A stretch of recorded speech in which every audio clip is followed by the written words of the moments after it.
Udah, iya gara-gara Bang Edi jadi bingung saya ini sekarang. Istri saya aja udah nggak mau sholat lagi sekarang. Nah, beda. Jujur aja Bang, awalnya memang marah sama Abang. Kedua, ya cari tahu. Yang ketiga nyocok-nyocokin. Yang keempat ya mangun-mangun aja. Nah.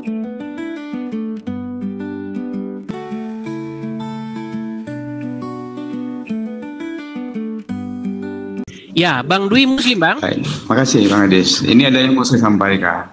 Sebentar, saya tanya Kristen, dulu. tapi ada yang ingin mau saya sampaikan ke Bang Adis. Abang Kristen, oh silakan. Iya, silakan tanya Bang. Ya, tadi malam saya naik ke YSUPI. Nah, habis saya diskusi itu saya dihajar oleh pengikut dia.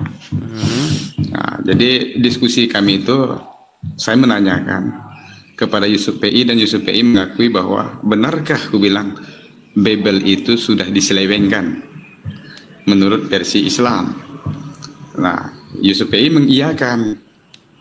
Nah, kalau kita mengatakan sudah diselewengkan, artinya kita punya data yang naskah aslinya. Ternyata dia tidak pegang naskah aslinya, dia hanya menunjukkan yang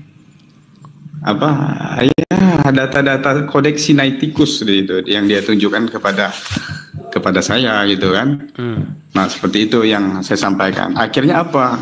YSUPI Pane menjawab itu, saya habisan dihajar oleh di DM oleh mereka ini. Kau tolol, katanya kau bodoh segala macam. Padahal apa yang saya katakan itu benar. Kenapa saya katakan benar? Karena orang yang mengatakan itu diselewengkan berarti dia pegang apa yang diselewengkan, melihat perubahan apa yang diselewengkan di situ di dalam bahasa mereka. Gimana tuh Bang Edis? Ya, baik. Jadi begini. Sebenarnya kalau temanya itu internal kekristenan, itu sebenarnya tidak ada fungsi atau kegunaannya dalam diskusi Islam dan Kristen begitu.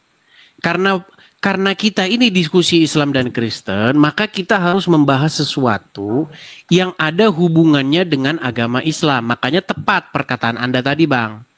Kalau memang dia katakan bahwa Injil ataupun kitab-kitab sebelumnya itu sudah dipalsukan, maka tugas orang-orang Islam adalah membawa Injil yang asli.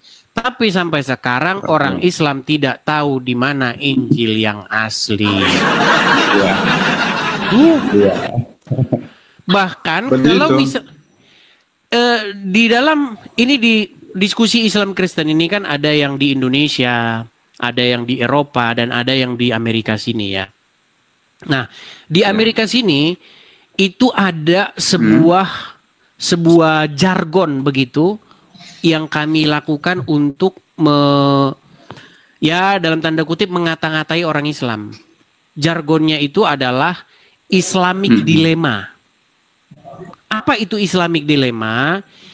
Islamic Dilemma itu adalah sebuah statement Islam tetapi mukul mukanya sendiri. Apa itu? Gini.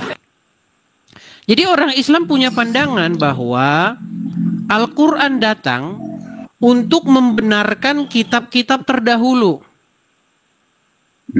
Bahkan ada ayatnya, Quran itu mengkonfirmasi Bible, mengkonfirmasi Injil, mengkonfirmasi Taurat. Tetapi masalahnya, kitab yang dikatakan mengkonfirmasi itu dikatakan dipalsukan. Jadi ini ibarat kata ini Islam ini babak belur dengan statementnya sendiri. Gitu.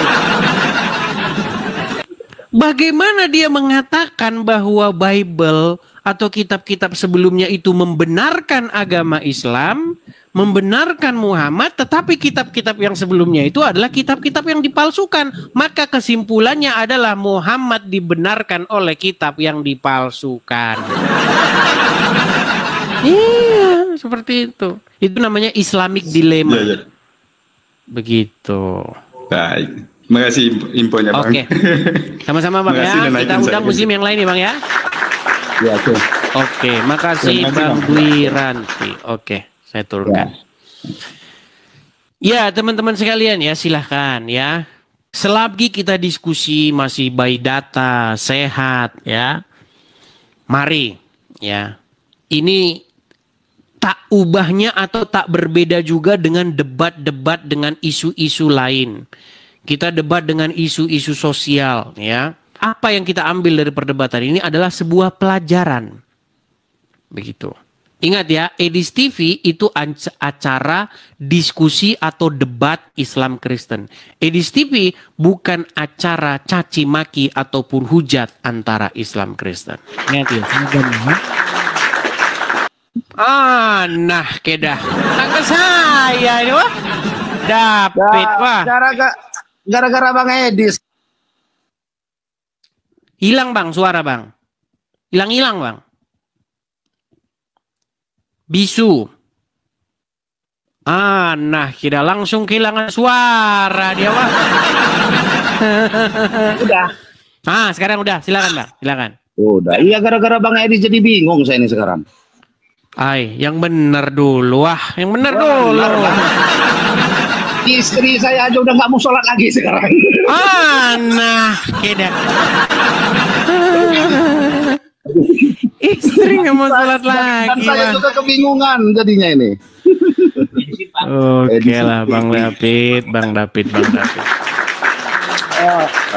Iya Bang David. Saya awalnya jujur aja Bang, awalnya memang marah sama Abang. Gitu, awalnya memang marah. Kedua, ya cari tahu. Betul kan? Yang ketiga nyocok-nyocokin. Yang keempat ya manggun-manggun lah. Kan sudah saya bilang, satu kali nonton Edis TV memang marah. Dua kali udah mulai cari tahu ini bener nggak sih yang dibilangin dia ini. Iya. Ketiga kali mulai manggut-manggut mengiyakan. Nah itu awas yang keempat kali. Udah terima nonton aja sambil buka Google, apa sih dibilang Edis, buka juga Google, sama nggak sih dengan yang dijelaskannya? Sama. Betul yang saya bilang itu betul. Udah itu ya udah. Jadi setiap Bang Edis tayang gitu, kita pakai ini ya, pakai dongle di TV, ditaruh di TV yang besar. Sekeluarga nonton, udah kabur semua. Nggak ada lagi mau sholat, udah istri-istri saya. Iyalah. Tapi ya itulah artinya proses ya. Makanya saya bilang ketika terjadi diskusi atau debat begini, kita mengambil satu pelajaran begitu. Apakah iman kalian akan semakin kuat atau hancur? Kan gitu saja pilihannya. Seperti itu. Ini hancur ini. Oke lah Bang David, kita kasih kesempatan dulu ya. Oke siap Bang. Makasih Bang ya. Sama-sama Bang David, sama-sama. Ya. Itulah teman-teman ya. Jadi jangan dibilang bahwa apa yang saya katakan ini merupakan fitnah. Kalau memang ada seorang muslim yang sanggup mematahkan argumen atau pernyataan-pernyataan saya akan menerjunkan diri saya dari Monas. Pulang saya, naik saya ke Monas, lompat. Misalnya pernyataan saya kalian dapati merupakan fitnah.